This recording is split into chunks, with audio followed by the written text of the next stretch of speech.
An arrogant American versus the silent power of the Royal Guard. Guess who won? The morning sun cast a golden glow over the Tower of London, its ancient stone walls standing tall as a testament to centuries of history. Tourists moved through the courtyard, some admiring the fortress with quiet reverence, others snapping photos, eager to capture a piece of the past. Among them was Mark Reynolds, a 42-year-old American entrepreneur, dressed in a designer jacket and expensive sneakers. His posture exuded confidence, the kind of self-assuredness that came from years of making bold business decisions. But to his 16-year-old son, Jake, that confidence was quickly becoming unbearable. "This is what people fly across the ocean for?"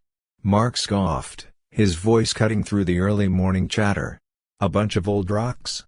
Back home, we'd have torn this down and built something useful. A high-end hotel. A tech campus. Something that actually contributes to the future." Jake pulled the hood of his sweatshirt over his head, hoping to disappear into the crowd. His mother, Lisa, glanced at their guidebook, pretending not to hear. But the nearby British tourists certainly had, and the sideways glances they cast at Mark made it clear they were unimpressed. "Actually, honey," Lisa said, attempting to soften the moment, "the tower has nearly 1,000 years of history." "It says here, 1,000 years of collecting dust," Mark interrupted, waving a dismissive hand. "Meanwhile, in just the last 100 years, America has built the internet, put men on the moon, and developed AI that's changing the world. But sure, let's all stand around and pretend this medieval castle is still relevant." Jake cringed. He had been looking forward to this trip for months.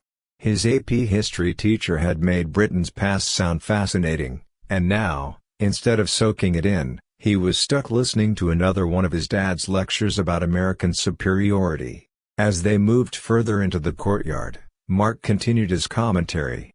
"You know, in the US, our landmarks are about progress. We celebrate the future, not just the past. This place," he gestured at the fortress walls, "feels like a museum that forgot to evolve." Nearby, an older British couple wearing military service pins exchanged glances. A group of Canadian tourists lowered their voices as they walked past, avoiding eye contact. Jake could feel the tension building, but his father, oblivious, just kept going. And then, his attention shifted, to a Royal Guard standing motionless near the entrance. A smirk played across Mark's lips. "Oh, now this should be good." Jake could feel his stomach twist as his dad's voice carried across the courtyard, loud and unapologetic. Mark Reynolds wasn't just making an observation, he was putting on a show, and the growing crowd around them was his unwitting audience. The atmosphere had shifted. It was no longer just another morning at the Tower of London. It was becoming a standoff between his father's unchecked arrogance and a history that refused to be dismissed. "Look at that," Mark said, pointing toward one of the Royal Guards standing by the entrance. "Dressed up like he's about to march into battle. But really, he's just part of the scenery, isn't he? In America, our military actually does something. They don't stand around posing for pictures." Jake's face burned with embarrassment. His mom, Lisa, let out a quiet sigh and placed a hand on her husband's arm. "Mark, maybe we should just enjoy the tour," she whispered, her voice carrying a note of warning. But Mark was on a roll now, fueled by his own self-importance and the subtle nods of agreement from another American tourist, a woman wearing an American flag pin, who had sidled up next to them. "You're absolutely right," the woman chimed in. "All this pomp and ceremony. What's it really worth in today's world?" Jake shifted uncomfortably as he noticed the way people were watching now, not just glancing, but truly listening. A pair of elderly British veterans, their blazers adorned with military medals, stood just a few feet away. Their expressions remained composed, but their sharp eyes told a different story. A young woman in civilian clothes, standing near the entrance, subtly adjusted her posture. There was something about her stance, rigid, disciplined, that made Jake wonder if she was military herself. "Dad, stop," Jake muttered under his breath. "Seriously." But Mark just waved him off. "This is educational," he insisted, turning back toward the guard. "This guy's basically a prop, right? I mean, what's the worst that could happen if I... A sharp movement in the crowd made Jake's breath catch. One of the British veterans took a single step forward. The woman near the entrance did the same. The tourists nearby had stopped pretending not to listen. The tension had thickened, stretching tight like a wire about to snap. And then, the guard moved. Just a single shift of his stance, a barely perceptible tightening of his grip on his ceremonial rifle. But it was enough. The energy in the courtyard changed in an instant. And for the first time that morning, Mark Reynolds hesitated. For a moment, the entire courtyard seemed to hold its breath.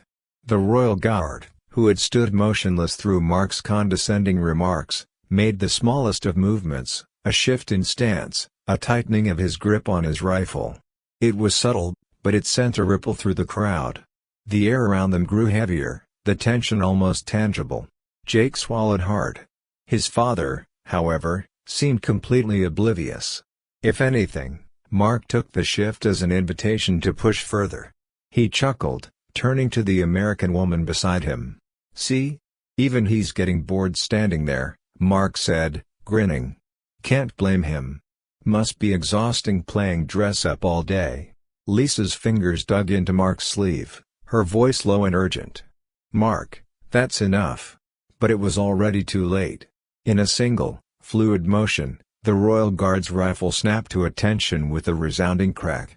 The sound echoed off the ancient stone walls like a gunshot, sharp and commanding. Several tourists gasped, some instinctively stepping back. Even the American woman, who had been nodding along with Mark just moments before, visibly flinched. Mark's smug expression wavered. For the first time that morning, he looked unsure. Then, the guard spoke. "Sir," his voice was deep, firm, and carried the unmistakable weight of authority. His eyes, cold and unwavering, locked onto Mark's with an intensity that sent a chill down Jake's spine. "Since you seem so invested in military history, allow me to educate you on the reality of British military power." The courtyard fell into absolute silence. The chatter of tourists, the distant footsteps of passing groups, everything faded. Even the birds overhead seemed to pause. Lisa's grip on Mark's arm tightened. Jake barely breathed. The guard stood tall, his posture no longer just ceremonial but commanding, as if he had stepped out of time, not a relic of the past, but a soldier who had seen war, who had earned his place. His presence alone was enough to make even the most skeptical onlookers reconsider their assumptions. Mark tried to recover, straightening his shoulders. "Listen, I didn't mean..." But the guard cut him off, his voice unwavering. "Britain stood alone against Nazi Germany from 1939 to 1941, he said, his words precise, controlled. "While America remained neutral, we fought across land, sea, and air, holding the line against a force that sought to consume the world. And yet, here you stand, in the heart of our history, dismissing it as a mere attraction." Mark's mouth opened, but no words came out. The guard took a single step forward, his polished boots striking the stone with military precision. "You mentioned America's military strength," he continued. "You speak as if we are relics of the past. But let me assure you, this uniform does not merely honor history. It represents active service. Every guard you see here has earned their place through combat, through modern warfare, through sacrifice." Jake's pulse pounded in his ears. The crowd around them stood frozen, watching, waiting. Mark, for the first time, had nothing to say. The silence that followed was deafening. Mark Reynolds, a man who prided himself on always having the last word, stood speechless in the face of the Royal Guard's unwavering presence. The weight of history, of military service, of unshakable discipline loomed over him like the stone walls of the tower itself. For the first time that morning, he wasn't the loudest voice in the room, because the room now belonged to a soldier. The guard's eyes didn't waver, his voice steady, sharp as a blade. "You assume we are simply performers," he said, his words cutting through the air like a command. "That our role is ceremonial. That could not be further from the truth." The tension in the courtyard had shifted. The crowd was no longer just watching a tourist make a fool of himself, they were witnessing something else, something rare. A man being stripped of his arrogance in real time. "I served 3 tours in Afghanistan alongside American forces," the guard continued. "I have trained with U.S. Special Forces, conducted joint NATO operations, and earned my combat medals fighting the same battles as your troops." Mark's expression faltered. Jake, standing beside him, felt his heart pound. He glanced at his father, waiting, hoping, for him to finally understand. Nearby, the elderly British veterans stood a little taller, their medals gleaming under the morning sun. One of them, his voice steady with experience, spoke up. "Young man," he said, addressing Mark directly, "the men and women who stand here today are not relics. They are warriors." Sergeant Ramirez, the American Air Force officer who had been observing from the sidelines, finally stepped forward. "Sir," she said, addressing Mark with calm authority, "he's right. The British Special Forces, their intelligence operations, their rapid response teams, these are not outdated relics. They are some of the best trained soldiers in the world." Mark's confidence was unraveling. The certainty, the dismissive smirk, it was gone. He swallowed hard, realizing that the assumptions he had so boldly declared just moments ago were crumbling under the weight of undeniable fact. The guard stepped back into position, his stance as rigid as ever, but his message had landed. "This uniform represents history, yes," he said. "But it also represents the present. And the future." The crowd remained silent, waiting for Mark's response. But for the first time, he had nothing to say.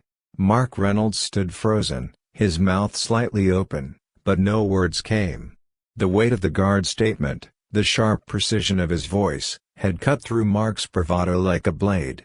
The man who had strutted into the Tower of London with loud opinions and unchecked confidence now looked smaller, out of place.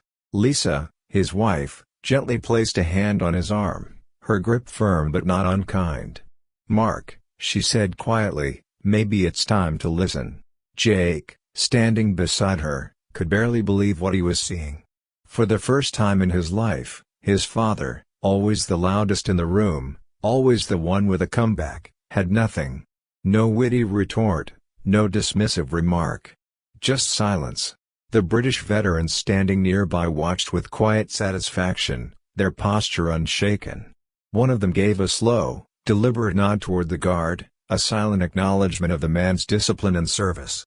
Sergeant Ramirez, the American Air Force officer, crossed her arms and exhaled, the tension in her shoulders easing just slightly.